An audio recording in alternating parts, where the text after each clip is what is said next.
Interface Video, in cooperation with Fairfield Federal, presents Fairfield Today. Brought to you by Fairfield Federal Savings and Loan, Fairfield Medical Center, Fair Hope Hospice and Palliative Care, the Frankie Smith Funeral Home, Fairfield County Adam H., Dagger Law, and the Fairfield County Board of Developmental Disabilities. Hello friends, and welcome to Fairfield Today. Paul Jasson with you. We are again telecasting as we tape today, on a beautiful sunny day in downtown Lancaster. The holiday season in full swing. We've got the big Christmas tree behind us down by the gazebo. We've had the big Christmas parade, so everything is full go this year for everything, I think. And one of those everythings that is coming back now that, like everything else, either didn't go last year or was really cut back, was, in our case now, out at Ohio University Lancaster, the theater department. They took it pretty hard out there when you do live performances, have people in. One of the things you don't do during COVID was do all that. So let's talk about how they survived that, and apparently they did. Here's Victor Jones. Victor, welcome. Thank you. Thanks for having me again. Interesting year. Yeah. Interesting, would that be the word? To say the least. On TV, yes. That's all we can say. Yes, it was a very challenging year. Yes. Yeah, I mean, you know, what you do depends on audiences, people there. I mean, some things, of course, obviously you're zoomed out like everybody else was for a long time, but typically you don't do many live performances, Zoom. We did do a videotape performance of an original play this past spring called Romance Nomance. The students wrote it, directed it, did the whole thing, put it up, and we had good turnout for that. Everybody zoomed in. It wasn't zoomed in. For a live performance, for a recorded live film performance that we put on YouTube in the spring. And then we did have our friends celebrating the Music of Broadway anniversary concert this summer during the Lancaster Festival. Yep. Huge success. Yeah, that really came back in a perfect time. And we love doing that because we brought back alumni, community members, and current students. Big success. And then this past fall, actually just 3 weeks ago, we did the Shadow Box, our first live theatrical performance in more than 19 months. And I guess, I've seen a lot of these, but I think of mostly OUL things as musicals, right, and comedies. Yes. Shadow Box was a bit different. It was a drama. We have to have well-rounded theater students. Let the kids see everything. Find out where their passion is, and expand their horizons. It was a play, a TV movie of the week many years ago when we knew what movie of the week was. Right.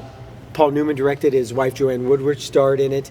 But what was most interesting is that we followed the Actors Equity Association guidelines that Broadway is using. They were your template on They were our template. They did, you did. We did. The School of Theater in Athens came up with this plan that required the students to do weekly testing, wear their mask on stage during all rehearsals, maintain social distancing and all those things outside of rehearsals so that we wouldn't have a positive COVID result. And in your case, from what I understand, if one cast member would have tested positive, that would have been We're done. But that's it. So I'm proud to say we made it through that rehearsal process, the show process.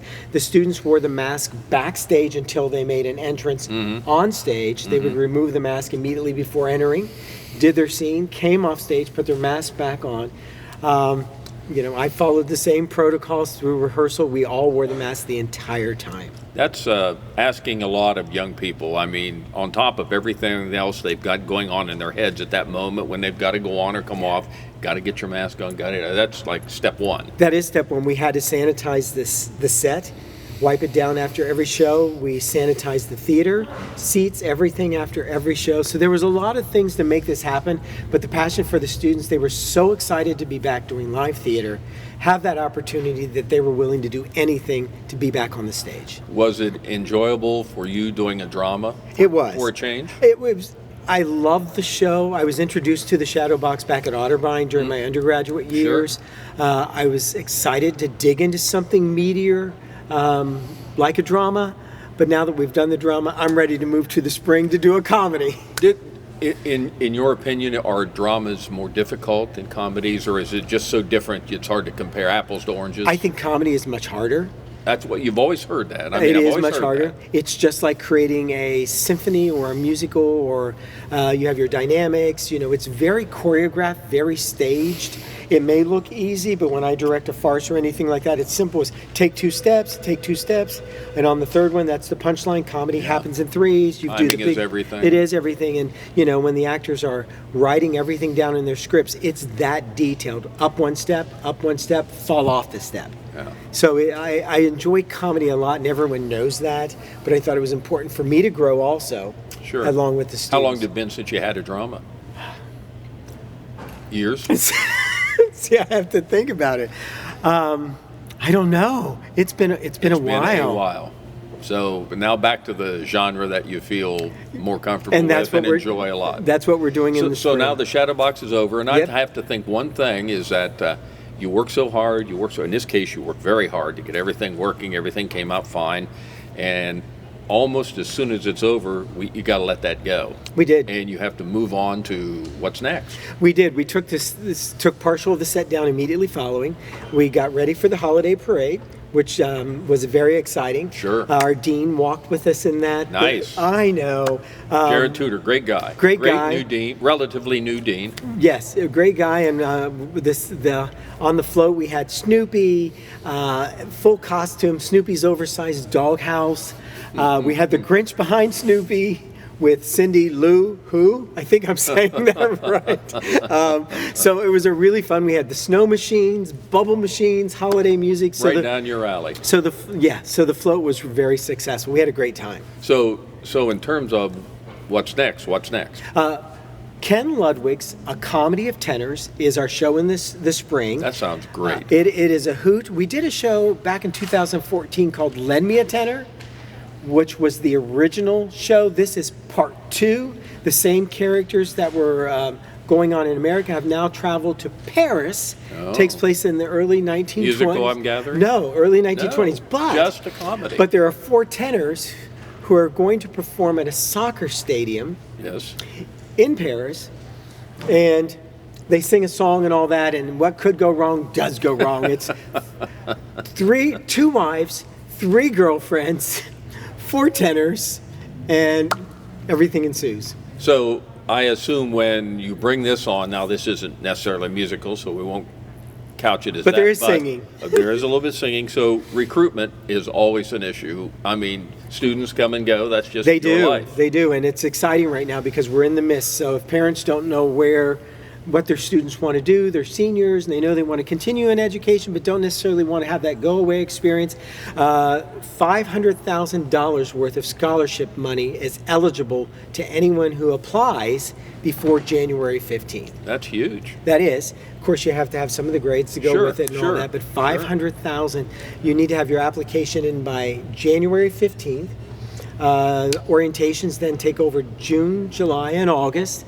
So there is funds to help you through that, and a lot of local support scholarships are here in the community. Talking with Victor Jones. Victor, of course, as well as teaching out at Ohio University, as you can tell, he's the kind of the go-to guy for everything at the theater out there. He's done so many great musicals and comedies and now dramas we can talk about out there. So I'm just amazed at the scholarships there. That's just a tremendous amount of opportunity for young people to continue. It is, and we're getting more classes and everything added for the 2021-22 school year. We're looking for adjuncts, music, Will that art. just get you back to where you were? Get us back to where we were, Okay. Get more classes involved, a more rounded education for our students on the Lancaster campus. So you're looking for people to be in plays now too? We are. Okay. If anyone's interested in attending school in the fall or in the spring, they can reach out to me directly because the casting hasn't happened for our spring musical. Enrollment's still available for this spring. We're also looking for community members and students for our summer musical. So how far out have you, in your mind, got the play set? We're set through the end of August. Okay. We have auditions March 11th, 12th, and 13th for our summer musical, which is the Pulitzer Prize, Tony Award winning Best Musical, Rent. Wow. Wow. That's a big undertaking. That's Based going on- to be impressive. Loosely based on Puccini's opera La Bohème. Oh, yeah? So that's exciting also, and almost everything is sung in that musical this summer. Very little dialogue. So lots of recruitment and lots of things to think about if you're applying or if you're judging. True. So there is a lot of ways to get involved, especially this summer. We're looking for a stage manager, assistants, all those sorts of things coming along with the Rent musical.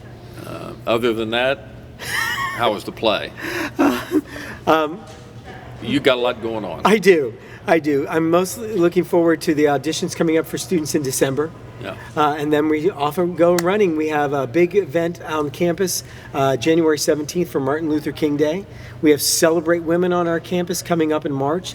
Lancaster Men's Chorus coming up in May. Ham and eggs again. Ham and eggs. So that's all coming back. So there's a lot of exciting things starting to come back. So you can see, really, from your world, normality is coming. Yes. It's coming. But we have to follow the guidelines set in place for Ohio And you University. still follow those same. We do. OU, is that the overriding one? Is OU? OU Athens is setting up all the Okay. guidelines that everybody has to follow when you come to our campus. Has the new ticket process and everything, getting it online, has that all worked out well? It has. It has its challenges. Yes, it always does. Because we were doing online sales only. Yes. But the last 2 days of our past show, we did open it up for in-person sales. Okay. But almost everyone had bought their tickets. I was going to say, in advance. everyone's already got them now, right? Everyone already had so them. that it wasn't an issue. It wasn't an issue, but we do know in the spring that we will go back to the way we normally do ticket sales, which are not only online, but you can buy them at the door also.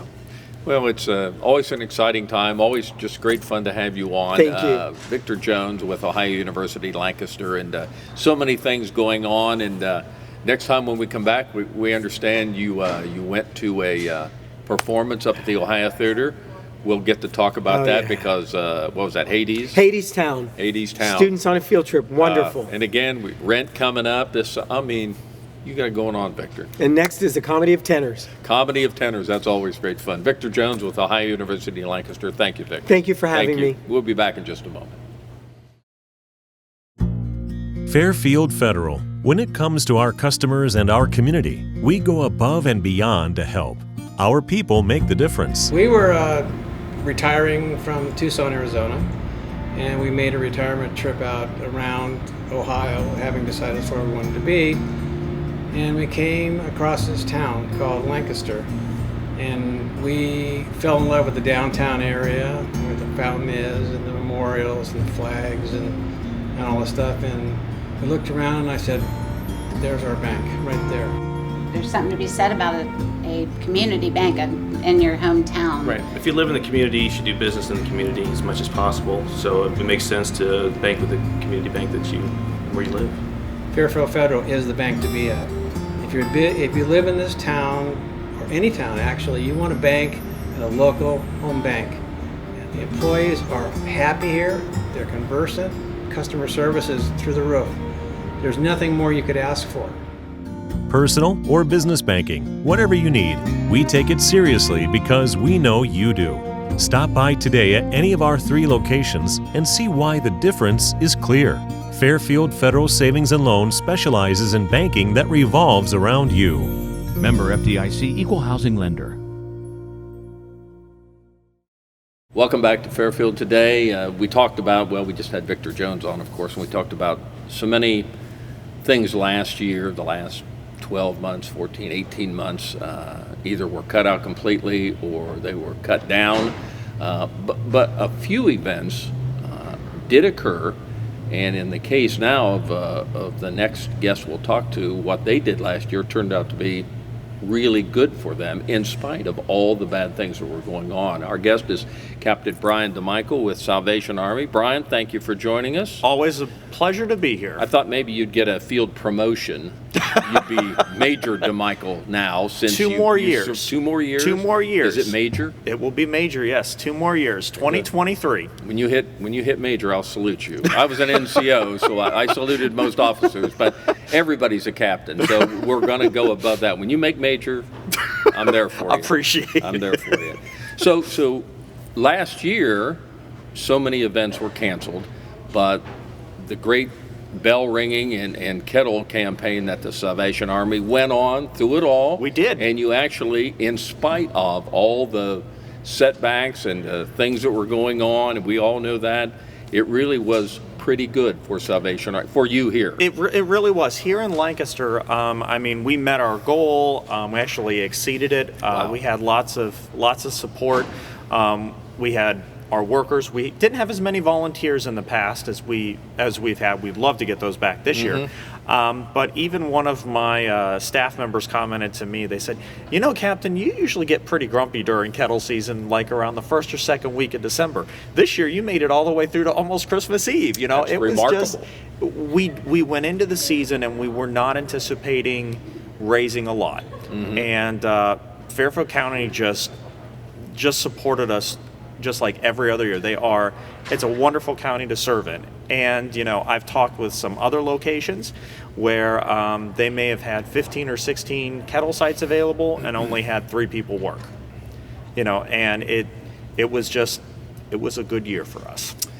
Is that true with Salvation Army, the big Salvation Army, or did they struggle more or less, and it was just really good here? What was the inference there? It really depended upon where you were at. Really? Some did better, some did not as good. Exactly. Some did very good. I know of some in neighboring communities that did not do as well as we did. There were others who did exceptionally well with some of the different ideas that they tried. So it was just kind of a mixed bag as to which ones did well and which ones didn't. Well, let's stay on the kettle ringing now and the bell ringing, and I would guess that red kettle was probably the most iconic symbol out there. I think more people would know that than just about anything. Oh, absolutely. If you turn on most Christmas movies, you're going to find some sort of a representation of the red kettle, whether it's with an actual Salvation Army person or it's with the Santa Claus or something like that. I think every Lifetime movie would have this those in usually. It because there's a lot of crying, a lot of tears, and everything going on in Lifetime movies. Not that I watch them anyway, but... secrets are coming out, folks, I think. So you just got started last Saturday. We did. You had, 2 or 3 were your opening salvo of stores? Our opening group was Walmart here in Lancaster, Walmart in Canal Winchester, Hobby Lobby here in Lancaster, and JCPenney here in Lancaster. Okay, good. Are any of those new, or are those more of the ones you've always had? Those are the ones we've had every year, at least in the 8 years that I've been here. Those will be tremendous ones. So now you get those started early, and then you wait, a week? Black Friday. It's Black Friday, okay. After Thanksgiving, then everything is full go. That is, yes. That's when we add in all of the Kroger locations, and Kroger is one of our... Walmart is a great national partner for the Salvation Army. Kroger is a big one for us here in Fairfield County. Now, is that East, West, and Pickerington? Or? East, West, Pickerington, and Refugee Road in Pickerington. Oh, nice. Very good. So those would be the times when, after Black Friday hits, it's probably just a war to keep everything afloat. Straight through. Yeah. Well, and we made some changes last year as part of the kettle program. We used to stand 10 to 8 Monday through Saturday. And 10 to 8. Last year we trimmed it back to 10 to 6. When we started watching some of the trends and things like that, our stores start to slow down here in Lancaster right around 6 o'clock. So what we did is we started closing our kettles at 6 o'clock, and we found out through a meeting with Kroger that Tuesday is actually the slowest day at a grocery store. So we made the decision to also cut Tuesdays. So instead of it being 6 days a week, it's now 5 days a week from 10 to 6. And that's this year also? That's this year also. Yes. We found out that it worked very, very well, and so that's what we go with this year. Now, if I have a volunteer that wants to stand at, say, Kroger East or Kroger on Memorial Drive on a Tuesday, we'll definitely accommodate them. Sure. That's not a problem That's their day. They'll do it. We'll do it. But then Walmart's, that's 6 a week. Yes. 6 a week. And we talked a little bit before we went on. Online giving has, and I don't guess it's surprising, because online shopping is the way everything has gone anymore. In your neighborhood, you're inundated with trucks going around with all the logos of the shops. But it's worked out pretty well for Salvation Army. It has. A lot of folks have switched over to online giving. So in the last few years, our online giving has risen dramatically. We have one of the things that we work with that, we've got an online kettle that you can be a part of. You could actually even set up your own online kettle and have your friends give to it that would support us. So that's out there. And then also with our partnership with Walmart, we have something called a Registry for Good, which you can go on and actually select Christmas toys and purchase them for kids in our community. Is that on your website or theirs? It's on the Walmart website, but there's a link on ours as well. Okay. And any purchases that are made at Walmart online, you can actually round up to the Salvation Army. That would be big. So there's a lot of ways that you can get involved online that make a tremendous difference. And one of the things we've done this year, we hear all the time folks saying, "Oh, well, I don't carry cash with me. I can't put anything in the kettle." Well, this year, don't worry about that because we've got a solution. There's actually a QR code right on the sign that you can take a picture of, and it will take you right to that online kettle, and you can make a donation right then and there. Salvation Army is on the cutting edge of technology here. We're just crossing into the 21st century. Well, I thought you were going to say the 20th century, but at least you're into the 21st. I'm going to say 21st at this point. That QR code and online things, that's very now. It's a big thing right now. Yeah. Now your goals this year in terms of dollars, were they with everything that was going on last year, you had adjusted things maybe a little lower the way you talked? Significantly, and you surpassed that? Yes, sir. So now we're back to what would be more of a normal goal this year? We're in the 70 to 75 range this year, okay, which is pretty close to what we originally planned last year, but then we had a donor step up and push us way up over the top. Nice. So we were thankful about that. Our original goal for 2020 was only $55,000. Crushed it. We crushed it. We had it beaten before the last week before Christmas. So we were. That was it was why a you're good still season. smiling? That's why I'm still. Probably exactly. The stress level was down a little bit. That's good. Now the things that, and I always talk about several charities around. I don't want to miss any, but the ones I know are local would be you, Maywood Mission. Things stay local. Charity Newsies. Mm-hmm. Things stay local. These are events that you keep the money here because it benefits Lancaster and Fairfield County. But you do so many things down there in your small little group down there. Yes. I guess daycare is the one that most of us know things Yes. about, and then your the food pantry. Well, I'll tell you, Paul, last year in our food pantry, we just finished running all of our numbers for our annual report, and we passed out over 400,000 pounds of food through our pantry, which is pretty astonishing. And if you know the space or anything, it makes it even more astonishing. We served over 45,000 meals last year worth of food out of our building through that food pantry. And it seems that as soon as we get the food in, it goes right back out. And that's good. So did you see last year in terms of what you needed down there was the demand significantly higher? The demand went up when COVID originally started, especially in, like March and April. We had one day in April where we passed out more food in one day than we've ever in our history here in Fairfield County that we can tell. But then as time went on, as stimulus checks began coming through and other government assistance came through, we saw the need kind of go down a little bit. Okay. But it is definitely back on the upswing, going back up to where it was before. Now, are you still in need of, and now we're at a late date now, really into the holiday season, are you still in need of any volunteers for anything, or can anybody contact you or your office? If you are interested in volunteering to ring the bells, I've got lots of spots still open. Yeah. My dream is one of these days to have it 100% volunteer, but we're not quite there. You can actually go to our website and sign up to ring on our website. We're using a new system that's been designed by the Salvation Army that you can actually punch in a zip code and it will show you all of the kettles that are in that area. You select the one that you'd like to stand at, go through and fill out the information. So you can really make your own call. Pretty much, wherever you'd like to stand. And so go to the website, fcohio.salvationarmy.org. You can follow us on Facebook. We still have a very large Facebook presence, so I mean, there's access there to find out about the Registry for Good. You can find out where to sign up for kettles on there. All those fun things are connected in there as well. So check us out online. We can always use the volunteers there, and we're always looking for volunteers to help us with our pantry all year round. Sure. Because it gets busy, and there's a lot of stuff that has to be moved. Still a lot going on at the daycare? The daycare right now is resuming where it was. I know it was pretty rough there. We're back in session, but the biggest challenge we have is we need staff members. Yeah. We're going through much of the same challenge that everybody else in the area is that we just can't find employees. Yeah. And so we've got spots that are open if anyone is interested. It's sacareers.com, and you can actually look us up. But I mean, we have lots of openings right now for folks that just have a heart for seniors. Well, I'd encourage anybody that wants to get involved in anything this holiday season, even if it's just giving. Consider the Salvation Army at the places that Brian has named now. They're all over any community. You know where they are. You know the deal. Here's the kettle. There's the bell. That's all you need to know. So good luck as we head into the holiday season. We hope when we see you next year, we'll get a great report on another super year for Salvation Army at this holiday season. In Fairfield County, I have no doubt. It's a great county. It great is. County. It Captain is. Brian Demichael from the Salvation Army. We'll be back on Fairfield Today.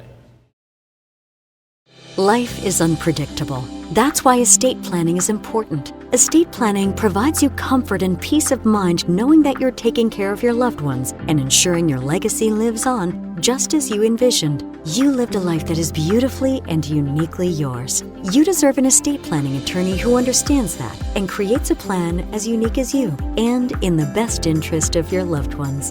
You deserve the local, trusted, experienced attorneys at Dagger Law. The Frankie Smith Funeral Home and Crematory in Lancaster and the Johnson Smith Funeral Home in Baltimore have a long and wonderful history of serving our community. Feel free to give us a call at 740-653-0652. Stop in and see us at either of our two locations, 405 North Columbus Street in Lancaster and 207 South Main Street in Baltimore. Respect for tradition, regard for change.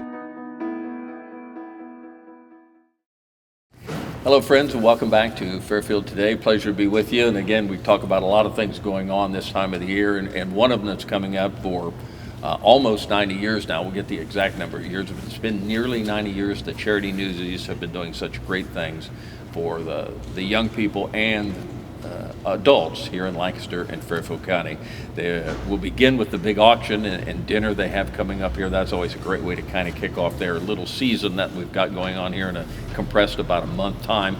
Pleasure to have on a couple members of the group. We've got Colt Huffer, who is sitting next to me. He's the president. Nate Peters, my far right, is the first vice president. Gentlemen, first thanks of all. Yeah, thank you for having us on. I'm guessing you're thank you. Got your coveralls on here. You look like real Charity Newsies here. This is what we'll see coming up in a couple weeks. Yeah, absolutely, and that's kind of why we wear them. You know, we want to kind of get our image out there and get our image imprinted. There's a lot of folks, we do a lot of great things, but a lot of folks still don't know who Charity Newsies are. So we kind of want to get that impression pushed out on the population at large. Well, the first event we'll hit on here will be coming up here in just a couple of weeks. It's really the big fundraiser for you boys and girls. It's down at the Moose. And it's the dinner and the auction coming up on December 2nd. That's a Thursday night? That's correct. 5 o'clock? Yes, sir. And boy, it's a terrific evening down there. You guys are tremendous hosts. Yeah. It is. Yeah, if we could tell you a little bit more about that. Don't mean to steal your thunder there, Cole. Go ahead. I'd be happy to just give you the info. Let's hear what's going on. Yeah. So as the first vice president, which is the position that I hold for 2021, that means I'm the chairperson in You'll charge. be in the big seat next year. I will. Big shoes to fill here. Colt's done a fantastic job. He continues to do That's a fantastic great. Terrific. job. But the auction, we're excited to be back in person this year. Oh, yeah. Online is nice, but there's nothing like being together and getting to actually shake hands and talk to people. Absolutely. It is. Colt did a wonderful job for the first time ever conducting an online auction last year, but there's just a whole new energy level about being back in person at the Moose, having our live auction. So to confirm, it is the first Thursday. First Thursday. Yeah, Thursday. It'll be December 2nd, 5 o'clock. The doors open, and you always have a tremendous array of items down there. Always a lot of Ohio State things. Always a lot of other things, but sports memorabilia, your members work very hard in getting all that set up. We do. And if I could take just a minute and say thank you to the local businesses that are absolutely pouring out their generosity in the form of donations, and the members who give of their time and their money to help set up the auction. It takes a whole team of people to make this to be a success, and we have such a great outpouring of not only the local community and business members, but the members as well that like to give back and help out for the auction. So thank you to everybody for that. And I mentioned this before, there are groups, charities around town that do so much, but I think of Maywood Mission, the money stays here, Salvation Army, the money stays in town, and Charity Newsies, the money stays here. And I know in the course of a year, back in the school year, coats and everything going on, boy, the numbers that you serve and help are astronomical. Sure is.